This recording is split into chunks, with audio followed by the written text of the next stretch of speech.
Good evening. I'm here to talk about what I'm going to be chucking this spring, which is a lot of stuff. I've got a lot of things laid out in front of me. This might be kind of a lengthy tackle talk, but hopefully you guys don't mind, and hopefully there aren't any interruptions from the cats. But we'll see if that happens. Probably not, but we'll roll with the punches as they come. Anyway, I'm not going to talk too much because I've got a lot of stuff to go over, but spring is approaching very quickly. There are a couple of baits in here that I would really like to have that I don't have right now on me to talk about with some of this stuff, but I'll do my best to feature all of the things that I'm really pumped to throw, a couple of things that I haven't really talked about yet, and we're just going to dive right in. I've got my baits more or less categorized in different aspects of fishing.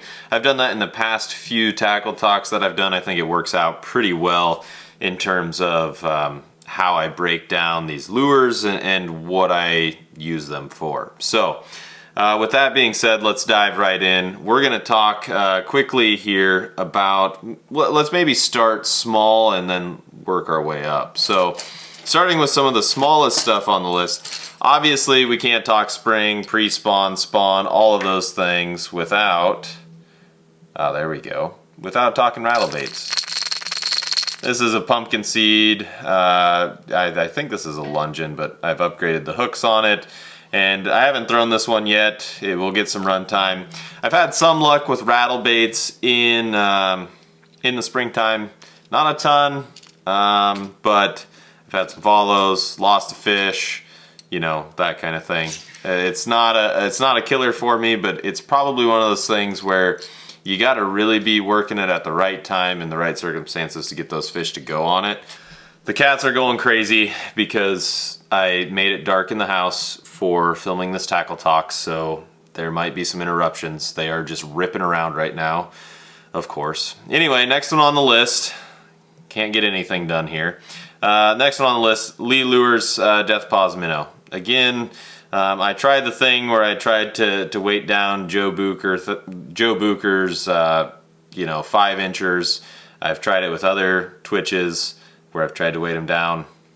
Don't be like me and be dumb and just like waste your time on the water trying to get things perfectly buoyant. Just go buy Lee's. I thought I could outsmart the system. I could not.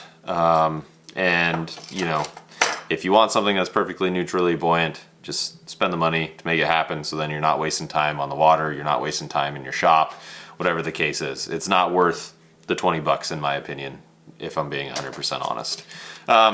Speaking of lures that suspend and stuff, something that I've always got with me in the spring is the Berkley Jukes. Again, this is not the same kind of thing as the Lee lures. I mean, they suspend really, really well if you can get your hands on them.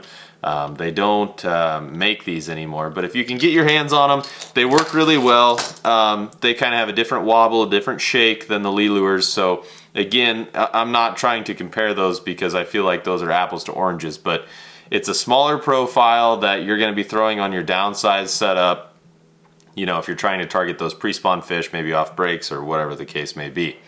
So yeah, my downside setup, I think I have like an 8-foot Savage Gear. It's like a bass swim bait rod with like a pissy fun, maybe it's a Torrent. I'm not really sure what it is. It's like a 250 size bass reel, and that's what I use for my downsizer setup, which is like the perfect transition to talk about the line that I use on it, which is Barbarian Braid. Alex is just starting to pump out some of this 50-pound stuff. It's what I use for the downsizer setup. I used it all last year. It worked great. I've never had an issue with it, and I think for those downsized applications, that 50-pound gold is going to be just as good as anything else. Honestly, if I did more frog fishing on the river and stuff, bass-wise, that's exactly what I'd put on. But that's neither here nor there. But that's what I use for that downsized setup. If you have more questions about that, just like drop them in the comments. I'll be glad to go over it sometime.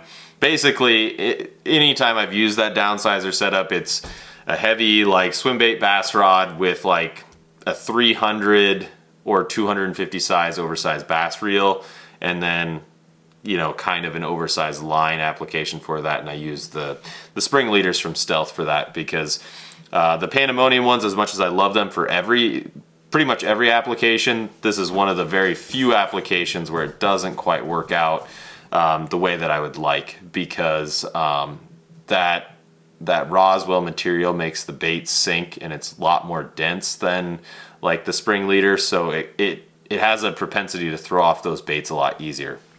I hope that all makes sense, because that's like a ton of information just out of the gun. But anyway, let's move on to, I suppose, let's talk about the one top water that I pretty much take with me everywhere in the spring. This is a Rabska Custom. This is a Josh Rabska. I believe this is his 7-inch model. I've had some luck on top water walk the dogs in the spring. I always have this one with me. I usually have Buckos with me as well, but this was just the one that was handy, so I pulled it out. This thing is awesome. It's actually got the UV paint in it, and when Josh sent me pictures of that one, I could not resist. I was like, Callie will love it because it's pink and purple. I'll love it because it's got the UV. Everyone's gonna be happy. It'll catch fish. So it hasn't yet, but it definitely will at some point. But if I'm throwing topwaters in the spring, it's usually a topwater walk the dog. Moving on, we've got a plethora of glide bait options for this spring. Again, you know, it's just one of those things where fishing the pre-spawn or shortly after the spawn, you know, those fish really like to key in on glides. Taylor spent, you know, the better part of 3 days kicking my butt out of the back of my boat with a Phantom Glide last year. I don't have a Phantom Glide here. Obviously, that's a staple that is just tried and true. I've had luck on them. Everyone's had luck on them. Hellhounds, same deal. But some of the ones that I'll be chucking this spring would include the Ridgway Customs 6-sucker. Speaking of people kicking my butt in their boat, the one, the only Brian Scaife spent a lot of time last spring here doing the exact same thing to me with this exact glide. So props to Rusty for making a killer glide bait. I'm really excited to give this one more runtime when it will most certainly deserve it. Next on the list, if you're looking to get things a little deeper, speaking of Brian Scaife kicking my butt, the round nose glide. This is a really good glide to get just a little bit deeper, or actually I believe this is the blunt nose since it's the smaller version. But you know, 5.5-inch model, gets a little deeper than your standard glides. Muskies love them.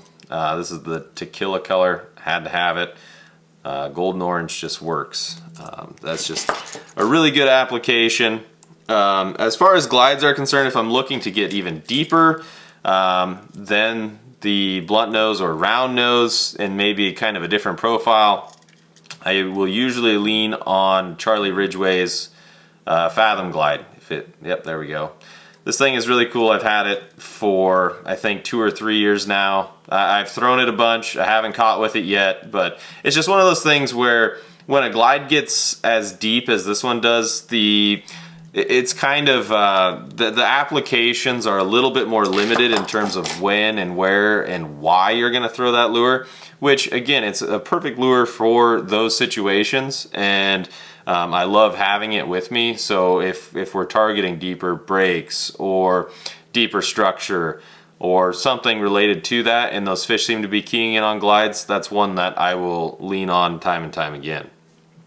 Another one that was not anticipated in this tackle talk probably by people yet, but I'm going to include it as a gift from Mr. Flannery, and courtesy of my Conklin. We've got the Conklin Glitch. This thing is really cool. I'm looking forward to throwing it more in the time when glides should work and things should be happening on the glides. Again, kind of the golden orange tequila type color. I've had really good luck on that color combination here in the spring. Really looking forward to giving that one more runtime. Mike's patterns are awesome. Yeah, I'm sure you've seen his baits on a multitude of other YouTube channels and applications. So really looking forward to all those. The only bad thing is I can only throw one bait at a time, and that bites me in the butt time and time again. Alright, so let's move on to my next category here, one that is near and dear to my heart because it's just something that puts fish in the bag time and time again, year in, year out without fail, and that is the Dive and Rise program. So, starting off the Dive and Rise list, we've got the tried and true, the SRJ, the one, the only. This thing just freaking crushes in the spring. I love it. I've caught tons of fish on it. I've got several different colors. You know, Kevin does a really good job making those. The components are just top notch and they last and last and last. The first one that I ever bought it's got to be close to 20 fish on it, and it's a little worse for wear, but again, what more can you ask from a bait? You know, once you start getting north of that mark, it's like, you know, I mean, it pretty much did its job, so what more can you ask? Anyway, a new favorite, and speaking of Brian Scaife kicking my butt in my boat, or his boat more like, here is the 8-inch Navin. This is a color, I believe this is a show color from last year, if it'll focus on the eyeball.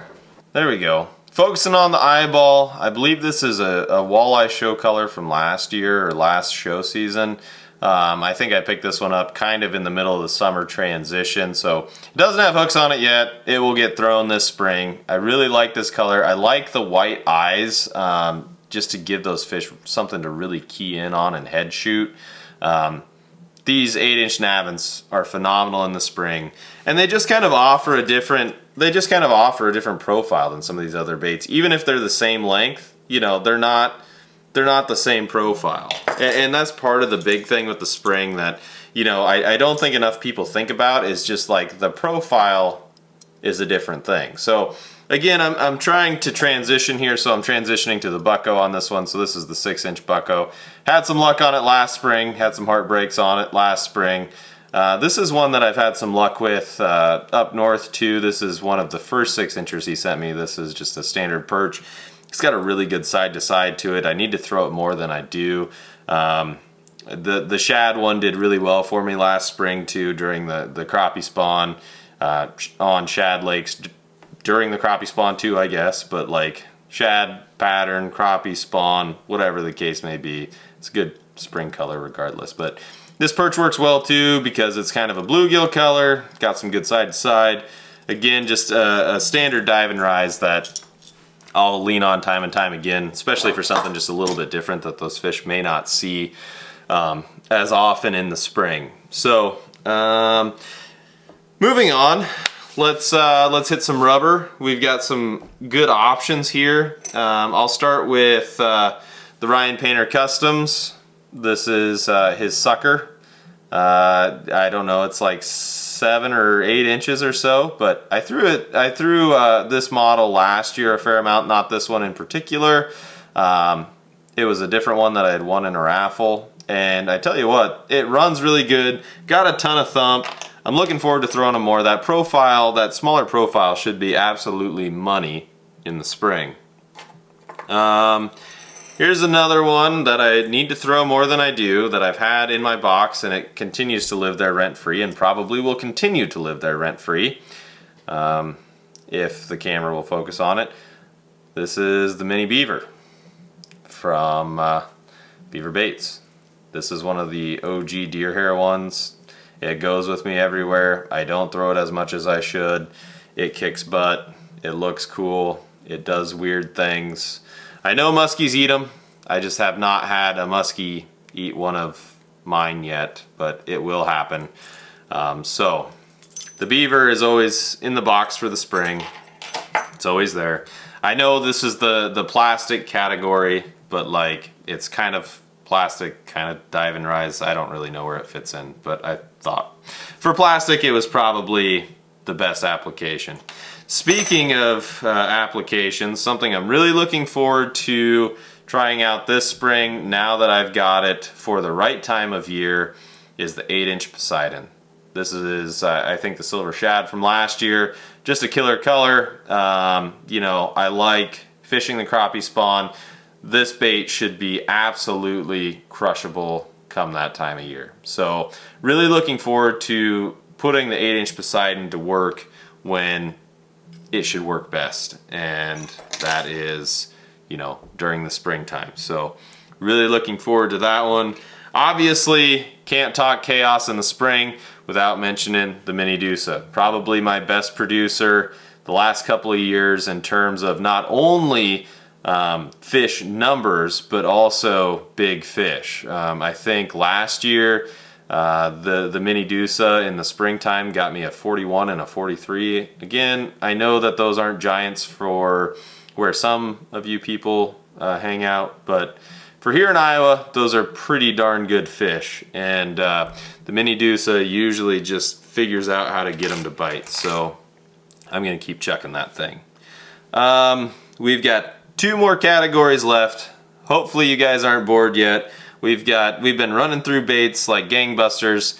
Yeah, it's been a cool tackle talk. I hope that you guys appreciate this. This is it's kind of a good thing for me too, because then it gives me the opportunity to kind of organize my thoughts, organize my strategy even come springtime. So anyway, I'm gonna dive into the next round. Let's just say we're gonna go twitches. So again, one that I will look to for kind of a different profile. This is Big Guy Baits, Babe Campbell's company. Something I really appreciate about Babe is like, this is the everyman's lure, the everyman twitch. Like, his baits are not super expensive. He wants people to be able to afford them, whether you have a budget of you know, $50 or a budget of $5,000. So his baits are awesome. Dude is just a really good dude. And you know, like, just the profile wise is just something a little bit different than some of those baits. It's very similar to your crane style baits. Next on the list of twitches, I would say a twitch that is near and dear to my heart, but that would be not appropriate because basically all of these baits, all of these twitches are very near and dear to my heart. So again, what would it be springtime without the Barbarian Customs? We've got the Soul Searcher. Cannot beat it. Caught my personal best on it last year. Just an outstanding bait. Good thump. Good suspension in the water. Doesn't get super deep, but if you're hitting shallower stuff in the spring, this bait is perfect for those applications.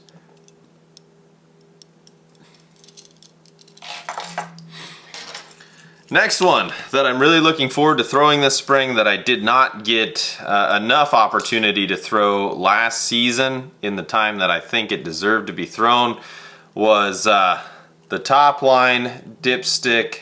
Well, I don't know if this is the mini dipstick or what Adam calls this. Maybe he has it on here. Nope, just Topline Baits.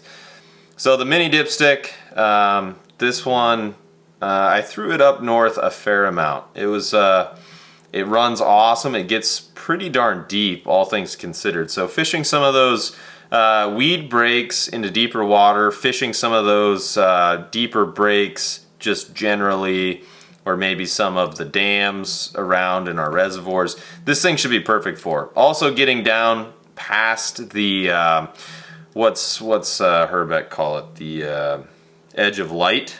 So then that way, you know, in some of those clearer bodies of water, maybe those fish can't see it or see me as easily or see the bait as easily and are more likely to ambush it. So that's something I always think about, especially here in Iowa. Our lakes tend to be pretty clear in the springtime and will slowly dirty up, algae up as the time goes. Obviously that's dependent too upon how much rain we get and runoff goes into those bodies of water. But again, the regular dipstick, or excuse me, the mini dipstick, really looking forward to throwing that more this spring. That thing will be in the rotation. Another one that I didn't have last year that I'm really happy that I have this year is the Pro Model 6-inch Ridgway Customs. So there were some times last year where I had fish just go round and round and round on the 9-inch ridge, and they just would not eat it. It happened with Brian and Ben. It happened with a couple of kids that I took out fishing. It happened a couple of times when I was fishing on my own, and I just could not figure it out. It happened with Connor when we were fishing in Minnesota and even in Canada. And I think sometimes it's just a profile thing. Sometimes they just want a smaller meal. So this is what they're gonna get. They're gonna get the 6-inch Ridge Pro Model. I cannot wait to chuck this in those situations because I think that this is exactly what will solve those situations where those fish aren't committing fully to the bait, but they seem totally engaged with it and are doing everything but actually eating the lure itself. All right, for this last section, let's call it the horizontal baits or maybe bladed baits section, since I mean, we had some swim baits featured earlier. So this is the TNA. This is the Wagon Dragon or Micro Wagon Dragon. This is a very small chatterbait as far as muskies are concerned. It's got a really good like 7-inch profile. I threw it some last spring. I definitely need to throw it more this spring, but it's just got a really good bait fish profile, especially for the springtime when you've got the bluegill spawning, you've got the crappie spawning, you know, everything's up shallow. It's just a really good profile, makes a ton of noise. I've got some special plans for these micro ones at some point. We'll see if it works the way that I envision it. If it does, you'll definitely know. If it doesn't, well, then it doesn't really matter anyways. All right, moving on to the next one. You guys know it, I know it, everyone knows it, the Droptine Growler. This is one that I recently picked up, and it's just got that awesome pearl to it.